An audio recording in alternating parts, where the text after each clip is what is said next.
One day left of the transfer window. Things have started to go down at Arsenal, so today we will discuss the future of Ainsley Maitland-Niles. What has he said to Mikel Arteta? And will Arsenal sign a right back? If so, who will that be? And what about the future of Houssem Aouar? Let's find out in the finale of the Transfers FC.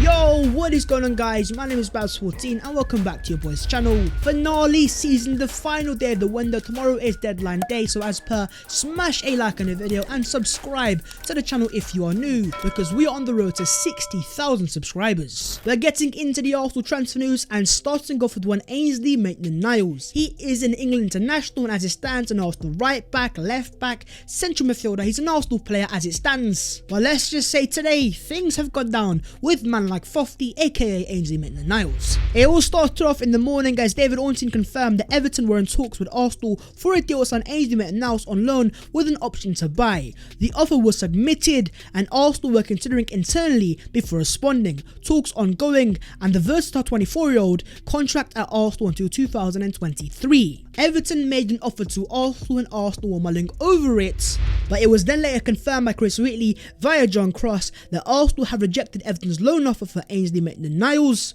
Arsenal were not interested in a loan with option to buy for Maitland-Niles, and one can assume they only wanted either more money or potentially an obligation to buy. But once those reports came out, things really did start to go down, as Ainsley Maitland-Niles took to his Instagram story to say, "All I want to do is go where I'm wanted and where I'm gonna play at Arsenal." Fofty has had enough. He's had enough of Arsenal and Arteta. He wants to go. A public transfer request from Ainsley Maitland-Niles, and now the entire world knows that Maitland-Niles wants to leave Arsenal and he wants to go to Everton. So lots of process there and there, but things get even more interesting as then David Ornstein confirms that he understands that Maitland-Niles has stated from the start of the season that he'd like to play solely as a fullback, the position in which he was selected for England last year.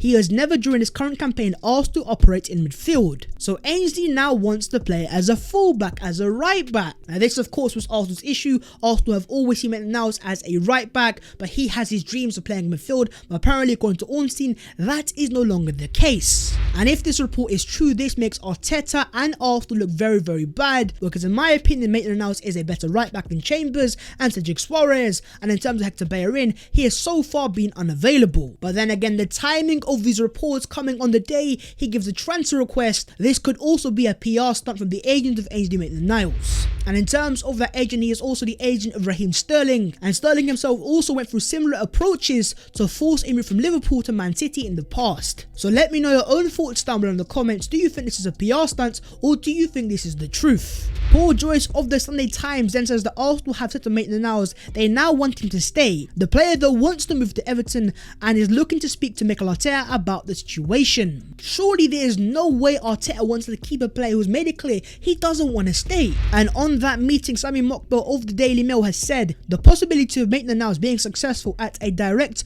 rival may have influenced the club's decision. However, it is understood he left the meeting unclear. Arteta also expressed his disappointment at the player's social media post during the meeting.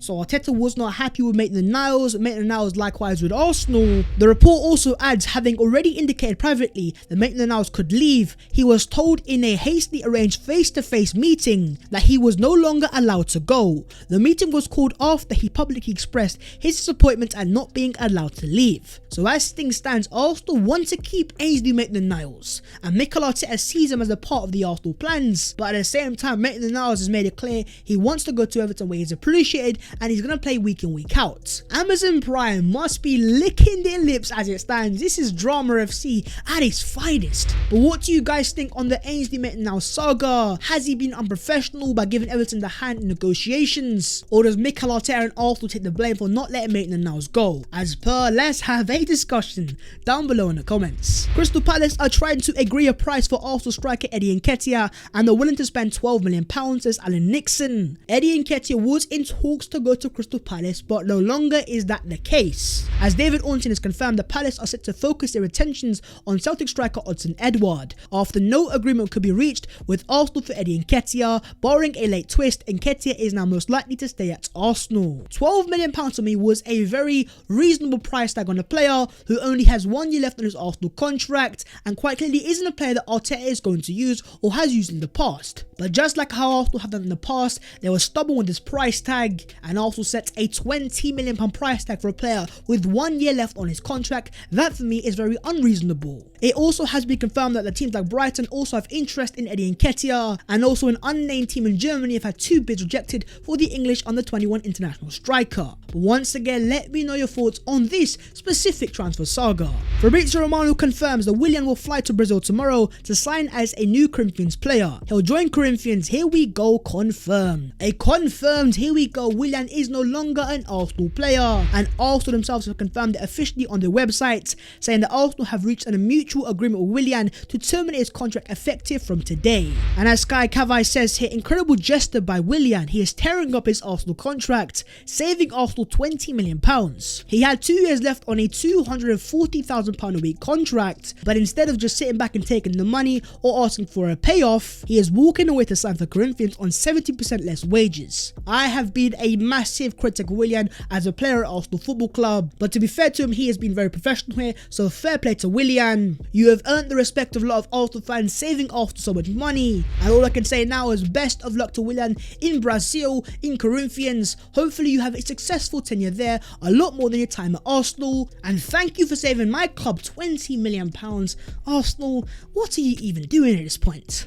Okay then, moving on to Arsenal potential incomings. Arsenal still want to sign players apparently incoming FC, but who is it gonna be? Well, according to the Mirror today, Arteta is keen to do at least one more deal. Arsenal want to sign a right back ahead of tomorrow's deadline day. Now if Arsenal want to sign a right back, we do have to sell first, and so in terms of Hector Bellerin, Di Marzio has confirmed that Barcelona are interested in signing Hector Bellerin. Now Barca also have a right back that they could be selling, and that being Emerson Royal, but as been confirmed today by Gerard Romero, that Arsenal and Barcelona were negotiating a Emerson Hector Bellerin swap, but there was a difference in valuations. Barcelona wanted €20 million plus Bellerin, Arsenal offered €10 million plus Bellerin. Ronald Koeman has now ruled out the signing of Hector Bellerin, so any swap deal with Emerson Hector Bellerin as it stands is completely off, as Arsenal have been stubborn on the price tag of Hector Bellerin, setting a €20 million price tag on the Spanish international, and Barca themselves clearly don't value him that much. But saying the reports in Spain claim that Real Betis have an agreement with Hector Bellerin.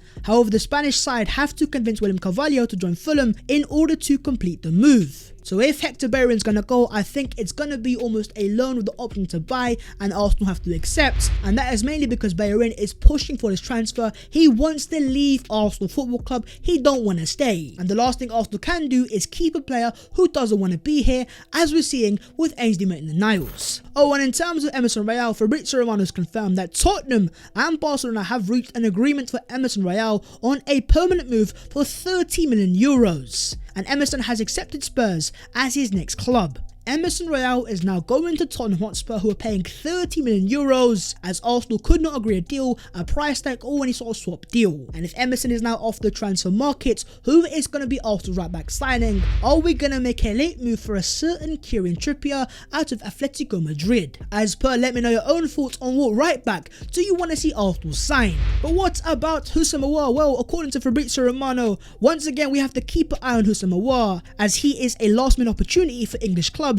Arsenal so far have not given an answer for the Olympique Lyonnais midfielder, so Aouar is still an opportunity for Arsenal via Fabrizio Romano. But my only real concern is, how come no other clubs have made a single approach for Aouar in this transfer window, as you have a player here who is available on almost a loan with the obligation to buy, and even the price tag is what, €20 million? That for me is pretty reasonable and almost a bargain. How come there are no other clubs that want Houssem Aouar? That has become a worry for me. But in terms of Arsenal, Arsenal, he's available, he's an opportunity, and if they want to sign him, tomorrow is the day. But according to Lyle Thomas of Sky Sports, Houssem Aouar is expected to stay at Lyon as things stand. The key phrase there is as things stand. If Arsenal really want to bring Aouar to the Emirates, they can make a move, they can sign him, it is all down to them if they really want him. Do you want to see Arsenal make a late move for Houssem Aouar? Chris Wheatley with an exclusive says Reiss Nelson is joining Feyenoord on a season-long loan. A season-long loan deal for Reiss Nelson in Feyenoord in the Netherlands. And Fabrizio Romano has also given us a done deal, here we go. And he'll be the new signing after Amad Diallo's move collapsed because of injury. And Nelson will sign a contract extension with Arsenal until June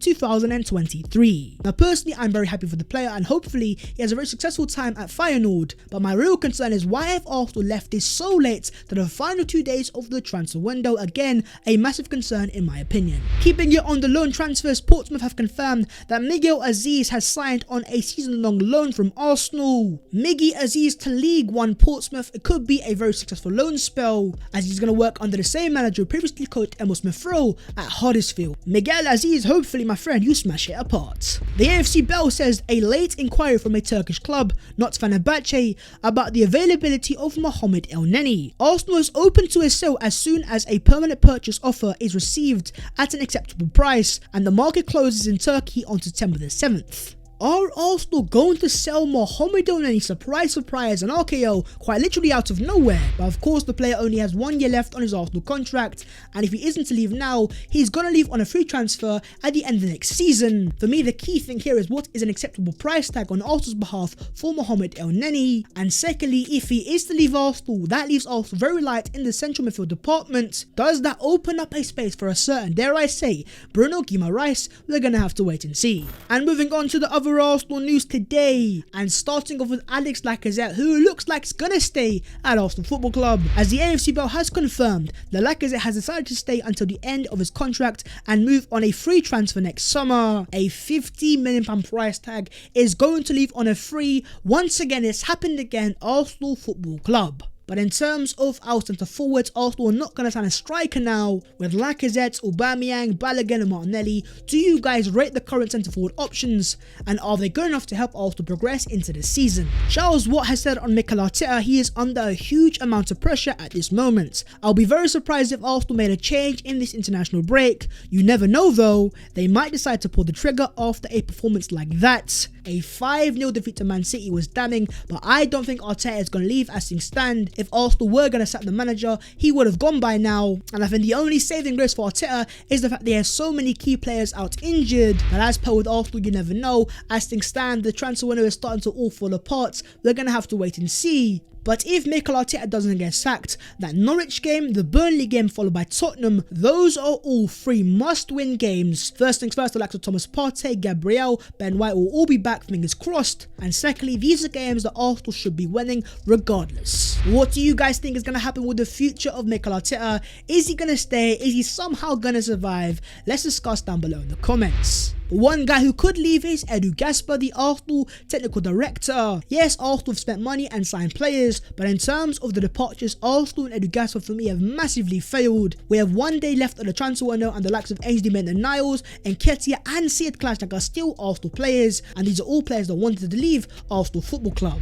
The only player Arsenal have sold is Joe Willock for £25 million, and that's about it. What are your own thoughts on Edu Gasper, and dare I say, is it time to go?